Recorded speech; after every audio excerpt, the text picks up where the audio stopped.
Hello friends, मैं हूं मिलिंद पालके और आप लोग देख रहे हैं Palkej academy foundation for a better future easiest way to learn maths. हम लोग फ़िलहाल डिस्कस कर रहे हैं trigonometric function chapter number 3 maths 1 Maharashtra board, और उसका फर्स्ट लेक्चर भी हो चुका है और हम लोग आज है सेकंड लेक्चर में। हमारे फर्स्ट लेक्चर का टॉपिक था principal solution for a positive trigonometric equation. Now हमारा नेक्स्ट टॉपिक है principal solution for negative trigonometric equation. इसका मतलब है कि ट्रिग्नोमेट्रिक इक्वेशन की जो वैल्यू रहेगी वो हमें नेगेटिव में दी जाएगी। तो नेगेटिव में दी जाएगी तो हमें कैसे उसको सॉल्व करना है वही देखना है आज हमें। तो प्रीवियस लेक्चर में जिस तरह से क्वाड्रेंट बनाए थे, कैसे शॉर्टकट बनाते हैं, वो सब हम लोग लास्ट लेक्चर में देख चुके हैं।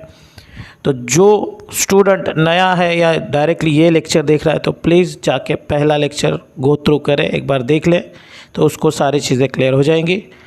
फ़िलहाल अगर नहीं भी हैं तो अभी यहाँ पे ध्यान देना। तो यहाँ पे ध्यान देने के बाद आई होप कि आपको पूरा समझ में आ जाएगा। तो हमारे पास 4 क्वाड्रेंट होते हैं, दैट इज़ फर्स्ट क्वाड्रेंट, ये हो गया मेरा सेकेंड क्वाड्रेंट, ये हो गया मेरा थर्ड क्वाड्रेंट, ये हो गया मेरा फोर्थ क्वाड्रेंट। फर्स्ट क्वाड्रेंट में वैल्यू जो रहती है वो 0 से 90 के बीच में, सेकेंड क्वाड्रेंट में 90 to 180, थर्ड क्वाड्रेंट में 180 to 270 और फोर्थ क्वाड्रेंट में 270 to 360 डिग्री के आसपास होती हैं। फर्स्ट क्वाड्रेंट में all ratios are positive, second quadrant में साइन और cosec is positive, third quadrant में टैन और cot is positive and fourth quadrant में कॉस और सेक पॉजिटिव। ये पॉजिटिव है बट हमारा फोकस है निगेटिव पे। आज का टॉपिक हमारा क्या है? Negative trigonometric equation. तो मेरे जो इक्वेशंस है या ट्रिग्नोमेट्रिक रेशो जो है वो कहाँ पे निगेटिव होंगे वो देखना है हमें आज, ठीक है? और उसका फिर प्रिंसिपल सॉल्यूशन। तो चलो शुरू करते हैं प्रिंसिपल सॉल्यूशन उनका। और सबसे पहले ट्रिग्नोमेट्रिक इक्वेशन कहाँ पे निगेटिव हो वो देख लेते हैं तो इजी हो जाएगा। तो सबसे पहले तो देखो साइन कोसेक कहाँ पे पॉजिटिव है, फर्स्ट और सेकेंड क्वाड्रेंट में। तो साइन एंड कोसेक निगेटिव होंगे कौन से क्वाड्रेंट में? फर्स्ट और सेकेंड को छोड़ दिया तो कौन सा हो गया? थर्ड एंड फोर्थ क्वाड्रेंट पे। सिमिलरली अगर हम लोग बात करेंगे टैन और कॉट की तो ये दोनों कहाँ पे? ये पॉजिटिव यहाँ पे है, देखो पॉजिटिव यहाँ पे है तो नेगेटिव कहाँ पे हो जाएंगे? सेकेंड एंड फोर्थ क्वाड्रेंट पे।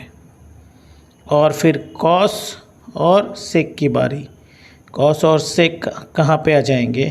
तो कॉस और सेक बनेंगे कहाँ पे? सेकेंड एंड थर्ड पे। बस ये चीज़ें ध्यान में रखो तो हमारा निगेटिव ट्रिग्नोमेट्रिक इक्वेशन का प्रिंसिपल सॉल्यूशन आराम से मस्के की तरह सॉल्व हो जाएगा, ठीक है? ये चीज़ें ध्यान में रखो सिर्फ। तो चलो देखते हैं, प्रॉब्लम सॉल्व करते करते हमें पता ही चल जाएगा। तो प्रॉब्लम सॉल्व करते हैं पहले, उसके बाद देखते हैं क्या। सो एक्सरसाइज 3.1 का क्वेश्चन नंबर 2 देखना है अभी हमें। तो एक्सरसाइज 3.1 का क्वेश्चन नंबर 2 का फर्स्ट प्रॉब्लम है अपना साइन थीटा इक्वल टू -1/2। अब ये ध्यान में रखना कि साइन थीटा -1/2 दिया है। अगर साइन थीटा 1/2 दिया रहता, अगर सपोज साइन थीटा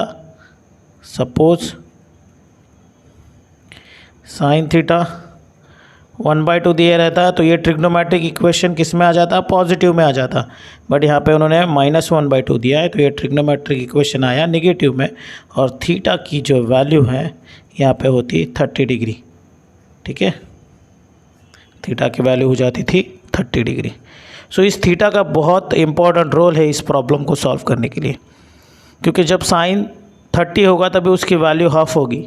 तो यहाँ पे ये जो थीटा है थीटा अगर मैं 30 डालूँगा तो मुझे तो पॉजिटिव आंसर मिलेगा, मुझे तो आंसर चाहिए नेगेटिव में, क्योंकि मुझे नेगेटिव सॉल्यूशन को सॉल्व करना है, principal solution for negative trigonometric equation, but ये पॉजिटिव के लिए आंसर आ रहा है।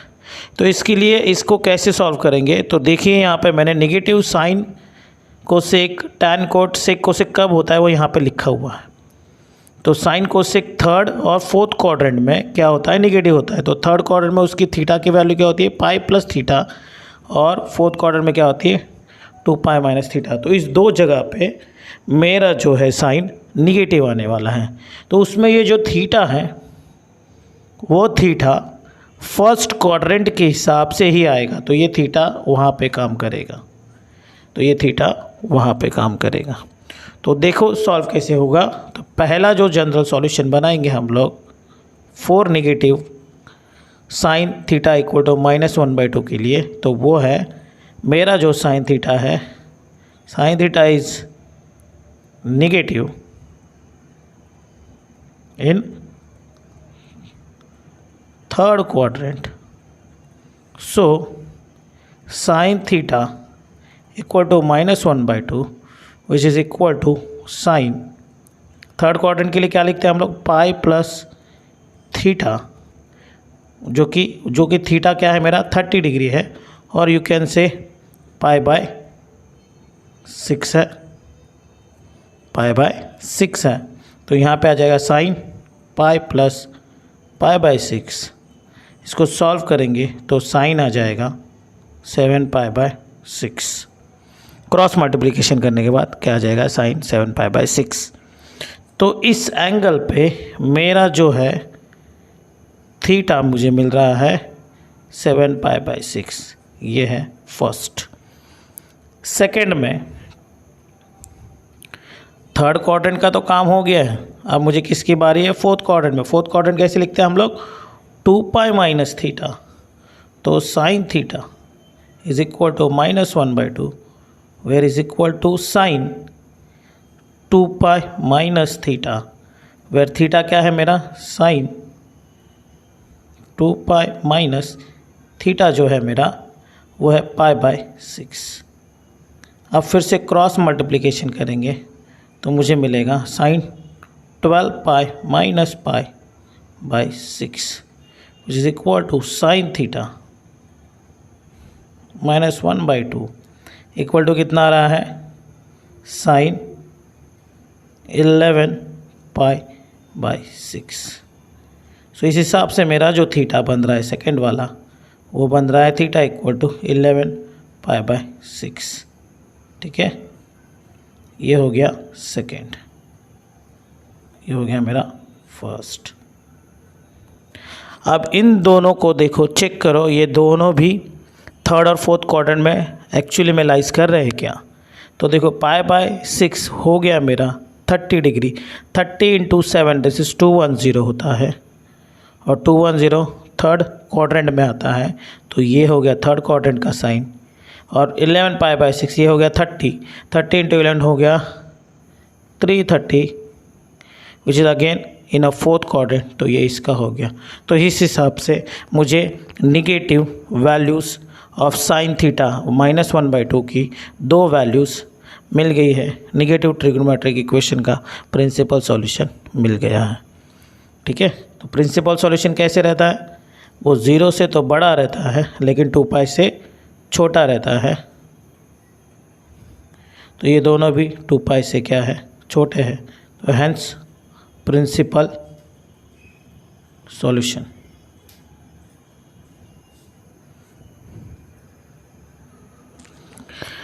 Now let's start another problem.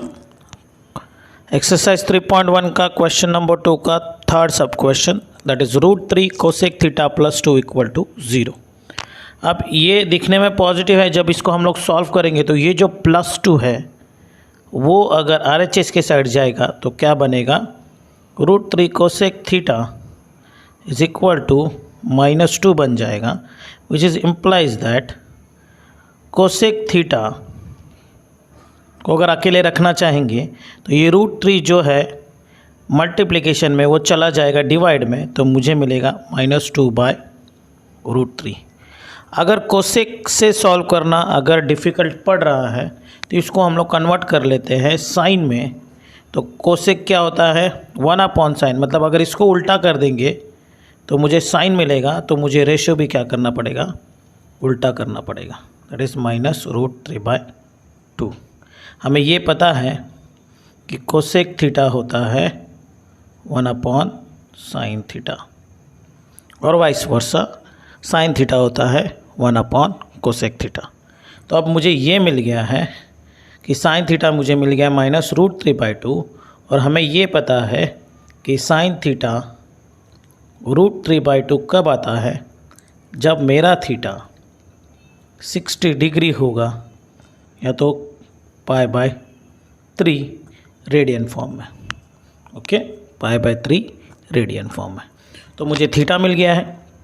अब ये जो मेरा साइन है वो कौन से क्वाड्रेंट में नेगेटिव होता है, वो यहाँ पे मैंने शॉर्टकट में लिख दिया है, that is 3rd and 4th quadrant में वो क्या होता है, नेगेटिव होता है। तो सबसे पहला नेगेटिव प्रिंसिपल वैल्यू निकालने के लिए, सॉल्यूशन निकालने के लिए हम लोग लिखते हैं sine theta equal to -√3/2 which is equal to sine किसके बराबर है, पाई प्लस थीटा के बराबर है, दैट मीन्स 3rd क्वाड्रेंट में है। और ये जो मेरा थीटा है वो है मेरा π/3 और π/3 है तो क्रॉस मल्टीप्लिकेशन करेंगे तो मुझे क्या मिल जाएगा, 4π/3। तो इस तरह से मुझे थीटा की वैल्यू मिल जाएगी 4π/3। ये मेरा फर्स्ट प्रिंसिपल सॉल्यूशन हो गया। अब सेकेंड जो मेरा थीटा है वो कहाँ पे रहेगा, 4th क्वाड्रेंट में। 4th क्वाड्रेंट में एंगल कैसे लिखता हूँ मैं, 2π - थीटा। तो यहाँ पे मुझे -√3/2 किसके बराबर मिलेगा, साइन 2π - थीटा के बराबर मिलेगा। और मेरा जो थीटा है वो थीटा क्या है, π/3 है। अब मैं अगर क्रॉस मल्टीप्लिकेशन करूँ तो मुझे मिल जाएगा 5π/3, ठीक है, 5π/3। तो इस हिसाब से मेरा जो थीटा आएगा वो थीटा आ गया 5π/3। तो इस तरह से मुझे दो आंसर मिले, one is 4π/3 and second one is 5π/3। दोनों के दोनों 2π से छोटे हैं और 0 से बड़े हैं, तो इसी को मैं क्या कहूँगा, प्रिंसिपल सॉल्यूशन। ठीक है, देख लो बहुत ही इजी है। सिर्फ और सिर्फ मुझे क्वाड्रेंट कहाँ पे पॉजिटिव और कहाँ पे नेगेटिव यही जानना रहता है, और एक बार ये क्लियर हो जाएगा तो प्रॉब्लम इजीली सॉल्व हो जाएगा। अब आप चेक कर सकते हो कि π/3 मतलब अगर 60 डिग्री है तो 4 × 60 हो जाता है 240। 240 कहाँ पे लाइज करेगा, तो 3rd क्वाड्रेंट में। फिर 5 × 60 दैट इज़ 300, वो कौन से इसमें लाइज करेगा, तो 4th क्वाड्रेंट। इस तरह से ये दोनों भी वैल्यू अपनी राइट आ गई। अगर आपको निगेटिव ट्रिग्नोमेट्रिक इक्वेशन का प्रिंसिपल सॉल्यूशन समझ में आया होगा तो प्लीज़ मेरे चैनल को लाइक करो, सब्सक्राइब करो और शेयर करो, ज़्यादा से ज़्यादा स्टूडेंट को फॉरवर्ड करो। धन्यवाद।